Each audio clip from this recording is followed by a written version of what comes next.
I wonder why ACT gave up, right? Because they were for quite a while, right? They were like a suitor in heat. And then suddenly now they're just sort of like, okay, we'll give up. Yeah, I like that, suitor in heat. So it's been, what, about a year since they made the initial offer. Seven & I actually sitting higher by more than 22% over that period. I think they lay it all out. I mean, ACT in this letter to its board of directors is saying that they were not interested.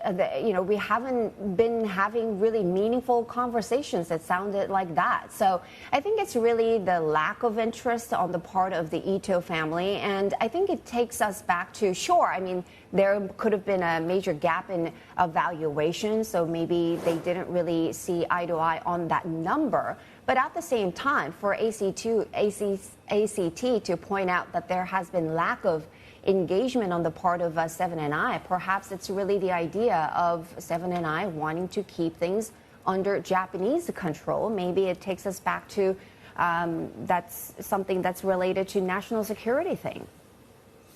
Yeah, I'm not sure if it's I wouldn't go so far as to say it's a national security threat, but I mean, $47 billion, if it had eventuated, it would have been probably the biggest foreign takeover of a Japanese company ever, right? So I think this is more a case of cultural moats, if you will. I think it was just very hard for the Ito family to swallow the fact that, something that they've built up would be bought over by foreigners, by gaijin, as it were. But I mean, just on a business model point of view, I mean, I'm just thinking here, right? You've been to 7-Elevens, you've been to Circle K's as well, as have I, right? They're different kinds of stores, right? You find Circle K's at truck stops, along the Canadian tundra. Yes.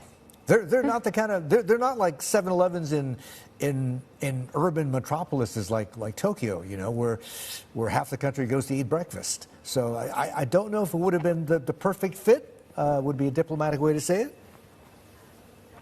Yeah, I mean, don't even get me started with the convenience stores in Japan. I mean, they are completely different from all these other convenience stores ex-Japan, basically. So maybe, there was really that business strategic difference as well. And I just say the national security thing, just because the economy minister over in Japan apparently highlighted this national security concerns because of the role that Seven & I plays in disaster relief efforts. But I know it sounds like it's a bit of a stretch.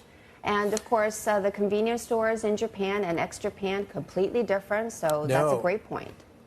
Yeah, I think what you're getting at, or rather what the minister was getting at was, do you remember, I think it was ACT or some other activist investor pushing Seven & I to restructure the business, right, to spin off things like their bank, I think, which they've already done, and also to spin off their supermarket arm. Yeah. This is where it could play into disaster relief, et cetera, right? Because one of the things that makes 7-Eleven stores so great, so convenient, where so many people go to eat, is they've got a centralized kitchen, right, or centralized kitchens that do bulk cooking, and then they send it out in the little trucks to all the 7-Elevens all over, right?